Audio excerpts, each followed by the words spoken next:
Hello, my name is Ethan Leitner, and this is going to be my PES 255 technical skill video.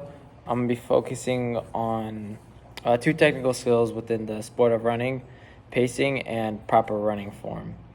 For proper running form, I'm going to go through, the different phases of it in itself, and, take you through one of my meets and show you, how I was able to, attain, proper running form, through different phases that I went on.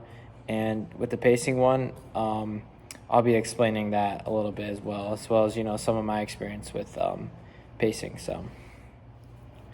So for the proper running form portion, I'll be taking you through my county championship my senior year, and taking you through like the start to the end of the race, and kind of taking through the phases of obtaining proper running from the start to the finish. Show you guys how I was able to do that in my meet. So first off, I'm going to show the start of it, which I'll show right now.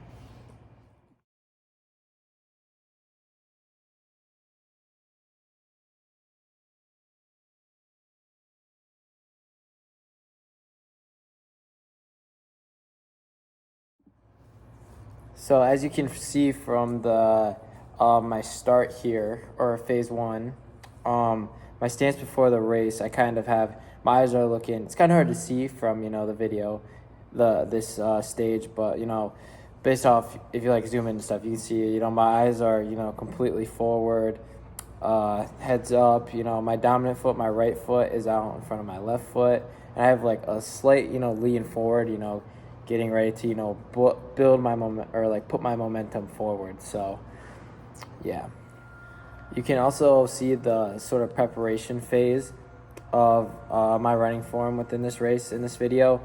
You can see that I first start off by pushing off of my back leg, and I slowly start my arms at the beginning, I'm kind of like out like this, but eventually by the end of the video you can see I'm kind of like settling down to a 90-degree angle, and the whole time I'm maintaining a neutral spine position, and I'm like up forward, standing up forward like this.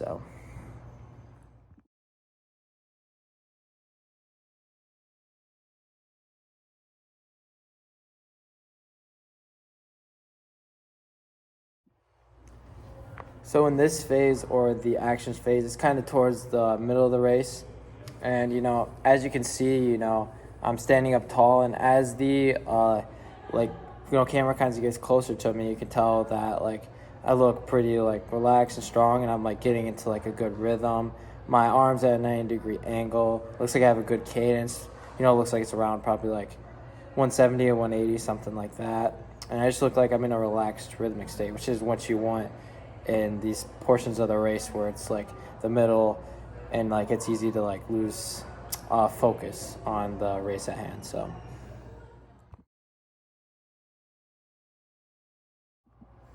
So in this part of the video, it talks about or expresses phase four, the follow through stage. There's not really too much to say here. I just kind of, as soon as I cross the line, I just kind of come to an effective stop, in the sense of I slowly lower my stride, and kind of like get out of the rhythm that I was in. I wasn't really like pushing it like too hard at the end because I was in first place, so I kind of just like finished and went through and just kind of like lowered my stride effectively by just lowering my cadence and just relaxing, untucking my elbows, and just getting out of the transitioning from that running phase into just normal walking again. So yeah.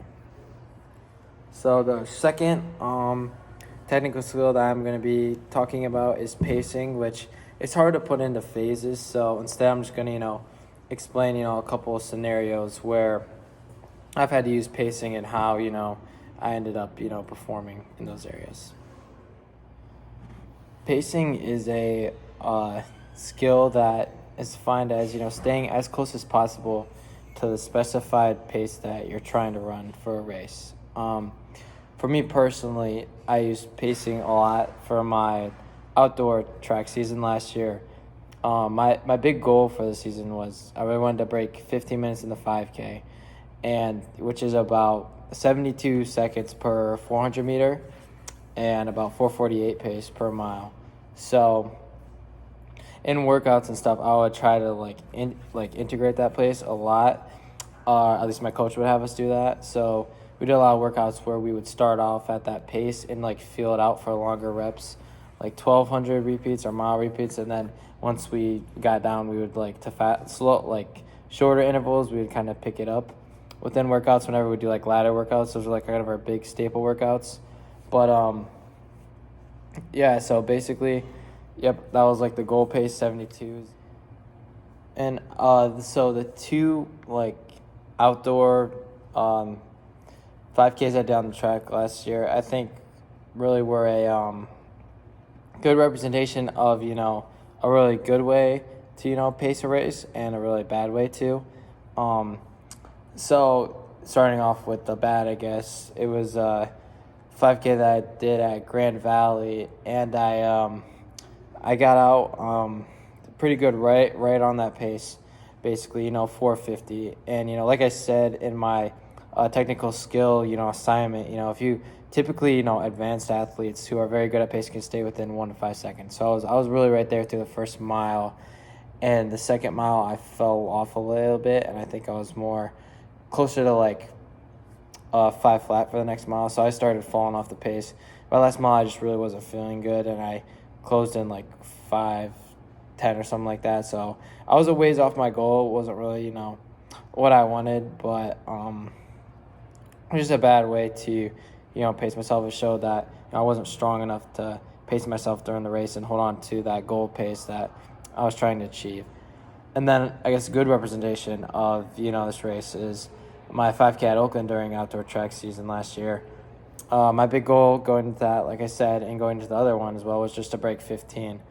And so I came through, and the funny thing about this race is one of the guys on our team, we had a couple other guys that were trying to break 15. So one of our top guy, he was a 14:20 guy in the 5K. So he paced us out for this race, and he paced us through. I got on him, I got out and sat right on his shoulder, and he paced us through the first mile in 4:46. So we were right there, a little bit faster on the pace, which is a good thing. And we ended up hitting that second mile about in 4:47, I think, or 4:48, and we came through 2 miles in 9:33. So we were right, a little bit even faster than the pace to break 15. And I ended up having a pretty good last mile. I fell off the pace a little bit, but I ended up running 4:55 or something, and I ended up getting just shy of it, and I ran 15:01, which was my PR. So I was very happy with it. Just the only thing that I needed to work on was, pacing myself and staying on that, pace, being mentally strong, and, just being able to, keep clicking off those 72s for those last couple laps when I ended up dying. Had I done that, I could have stayed with the pace and probably gotten just under it. But I think it was a good example of pacing because the first 2 miles were perfect. The last mile, I fade off a little bit. That's kind of natural in races to happen. So, but yeah.